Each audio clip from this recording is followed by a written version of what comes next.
Bonjour tout le monde. Voici les 15 pays les plus pauvres du monde. On commence par le moins pauvre. Numéro 15. Le Yémen. Avec plus de 29 millions d'habitants en 2021, le pays est lourdement endetté. Son économie souffre de problèmes structurels persistants, et il dépend fortement de l'aide internationale. Le pétrole représente 90% des exportations du pays.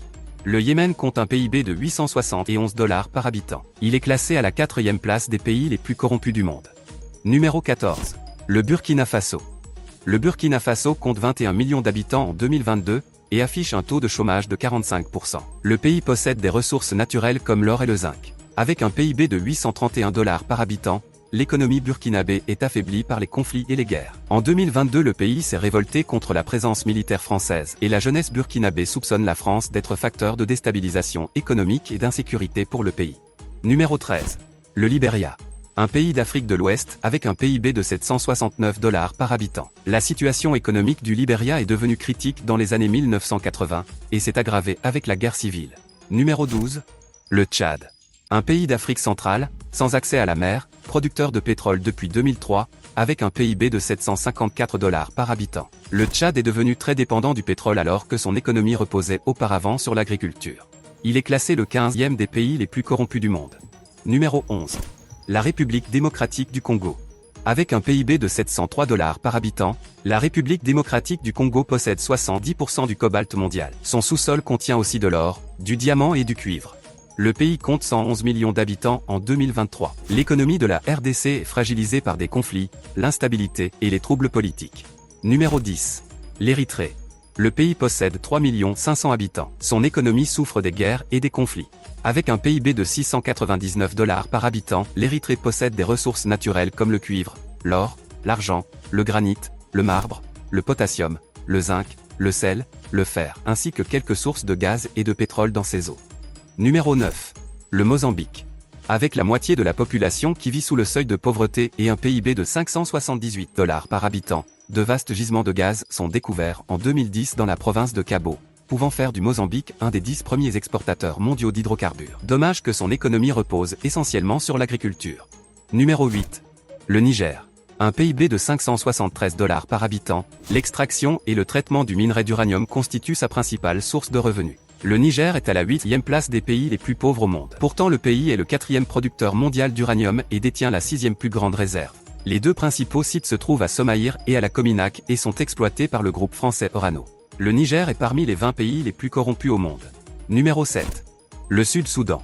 Avec un PIB de 569 $ par habitant, l'économie du Soudan du Sud est l'une des plus faibles en termes de croissance. En 2011, le pays détient les taux d'analphabétisme des femmes et de mortalité les plus élevés au monde. L'exportation de pétrole est la principale ressource du pays. Le Soudan du Sud compte plus de 10 millions d'habitants en 2022. Numéro 6. La Somalie. La Somalie est détruite par les guerres civiles et son économie est à l'arrêt. Le pays détient un PIB de 561 $ par habitant. L'aide internationale est importante mais en partie détournée par la corruption des fonctionnaires et par les milices, qui prélèvent des contributions sur les convois. Numéro 5. Le Madagascar. Les catastrophes naturelles et les crises politiques liées à la corruption et à la mauvaise gouvernance sont les principaux facteurs de la pauvreté et du retard économique du pays. Avec un PIB de 539 $ par habitant, l'économie malgache repose essentiellement sur l'agriculture. Numéro 4. La République centrafricaine. Aluminium, uranium, cuivre, diamant, or et pétrole sont les principales ressources naturelles du pays. Avec un PIB de 515 $ par habitant, l'économie centrafricaine est paralysée par la mauvaise gouvernance et la corruption. Numéro 3. Le Malawi. Le Malawi compte un PIB de 482 $ par habitant et dispose de ressources naturelles limitées. Les principales productions sont le tabac, le thé, le coton, le sucre et le maïs. Le Malawi connaît de très graves problèmes économiques liés à la corruption et la mauvaise gouvernance. Le pays compte 20 millions d'habitants en 2022. Numéro 2. Le Sierra Leone. Le secteur agricole est le principal contributeur du PIB du pays. Malgré la richesse de son sous-sol en diamants, fer, cuivre et or, le pays enregistre les indicateurs socio-économiques parmi les plus faibles au monde. L'espérance de vie à la naissance est de 54 ans. Le pays compte plus de 8 millions d'habitants en 2022. Et enfin le pays le plus pauvre du monde c'est le Burundi. Le Burundi affiche un PIB de seulement 307 $ par habitant et il arrive à la 10e position des pays les plus corrompus au monde. Le pays compte plus de 12 millions d'habitants en 2022. Les guerres, les tensions, les conflits et la corruption ont ruiné l'économie de Burundi. On arrive à la fin de la vidéo. N'hésitez pas à vous abonner si vous êtes nouveau sur la chaîne. Prenez soin de vous et à bientôt.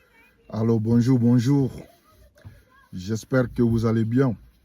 Ici, c'est votre frère Malika Zulu Diakité. Alors, les frères, vous savez pourquoi je vous ai montré cette vidéo? Les 15 pays les plus pauvres du monde. Et quand vous regardez parmi ces pays-là, vous allez voir que Dieu a béni leur sous-sol. Tous les pays-là que vous avez vus, c'est des pays qui sont riches. S'il n'y a pas de pétrole, il y a le cobalt, diamant, ainsi de suite, des richesses dans le sous-sol. Mais pourquoi ces pays-là n'avancent pas? Mais vous avez vu que la Guinée ne fait pas partie de ces pays-là. Nous avons entendu un blogueur dire que la Guinée est le dernier pays au monde. C'est pourquoi je mets cette vidéo pour que vous sachiez que la Guinée n'est pas le pays, c'est-à-dire le dernier pays au monde. Il y a des pays que eux-mêmes, ils ne peuvent pas, c'est-à-dire, ils ne peuvent jamais s'imaginer. Donc, vous savez, la Guinée est comme quelqu'un, un être humain et ses fesses. Vous n'allez jamais connaître l'importance, c'est-à-dire de vos fesses, c'est quand le jour qu'il y aura un furon là-dessus. C'est là où vous allez savoir que vos fesses-là sont très importantes. Ça, c'est clair et net. Mais tant qu'il n'y a pas de furon, vous allez ignorer l'importance de vos fesses. C'est comme ça. Donc la Guinée, c'est notre pays. Les gens qui sont en train de discréditer notre pays, nous savons que le problème de la Guinée, c'est la corruption. Depuis longtemps, c'est la corruption. C'est pourquoi notre pays n'avance pas. Mais, on a entendu aussi un blogueur dire qu'il y a l'insécurité en Guinée.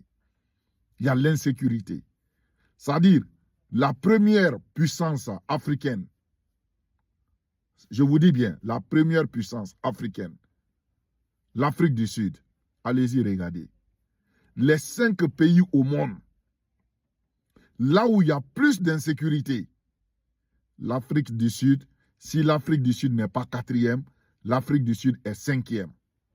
Parce que le pays, là où il y a plus, c'est-à-dire d'insécurité au monde, c'est le Venezuela. Allez-y vous renseigner. Nous tous, comme vous dit, c'est vérifiable. Allez-y vous renseigner. C'est le Venezuela. Et au Venezuela, vous avez vu, il y a le pétrole, il y a tout. Mais nous, on n'a pas ça dans notre pays. La criminalité qu'on a dans notre pays, c'est minime. Et c'est dans tous les pays. Comme nous, les motivateurs, nous avons décidé de vous exhiber les réalités. Je vais vous mettre bientôt, c'est-à-dire dans sous peu de temps, une vidéo là où vous allez voir aux États-Unis, l'insécurité, le pays le plus puissant de la planète, l'insécurité. Donc, quand on voit des plaisantins dire qu'on ne doit pas envoyer des policiers ni des gendarmes en Haïti parce qu'il y a l'insécurité dans notre pays, moi j'ai pitié d'eux. J'ai pitié d'eux. Mais nous, comme on a dit, notre sacerdoce, c'est d'informer le peuple de Guinée, la jeunesse, pour que ces jeunes-là sachent que, c'est-à-dire ils sont dans un paradis. Un paradis veut dire quoi? Vous êtes dans un environnement là où il n'y a pas de guerre. Il n'y a pas de guerre. Vous sortez paisiblement, vous vaguez à vos préoccupations. Ceux qui vont travailler. Ceux qui sont fainéants vont rester, c'est-à-dire ils vont s'asseoir à la maison, ils ne vont rien faire. Mais ceux qui sont courageux peuvent sortir, aller chercher quelque chose et venir. Vous comprenez? Attendez, on m'appelle. Voilà, on m'appelle. Donc les frères, moi je vais vous dire, vous êtes au paradis. Il n'y a pas, c'est-à-dire vous n'êtes pas dans un pays là où l'instabilité est galopante. Non. Donc la Guinée est tout pour nous. Comme on vous a dit, même si le pays là est comme ça, nous préférons notre pays. Mais mettez en tête les frères que le problème de la Guinée, c'est la corruption. Et le général est venu balayer cette corruption-là. Malgré qu'il y a des hauts et il y a des bas, nous savons, C'est pourquoi nous dénonçons. Malgré que nous sommes dans l'esprit CNRD, nous allons toujours dénoncer. Parce qu'il faut dénoncer, il faut critiquer pour que l'État voit ce qui se passe. Il y a des routes en Guinée. Le président a fini de construire les routes, mais on voit des jeunes, c'est-à-dire mettre des bois. Hein, quand je dis des bois, des petits bois, les poteaux sur les routes en train de jouer au foot. Nous, les motivateurs, nous devons faire une vidéo là-dessus et vous allez voir. Des jeunes qui viennent jouer au foot sur l'autoroute. Cela veut dire que le chef de quartier est un fainéant. C'est-à-dire les maires de la République de Guinée sont des fainéants. C'est-à-dire dans chaque secteur, là où il se passe ces trucs pareils, c'est que les autorités ne travaillent pas. Ce ne sont que des fainéants. Et les frères, on doit quand même, c'est-à-dire mettre les gens là à côté et chercher à développer notre pays.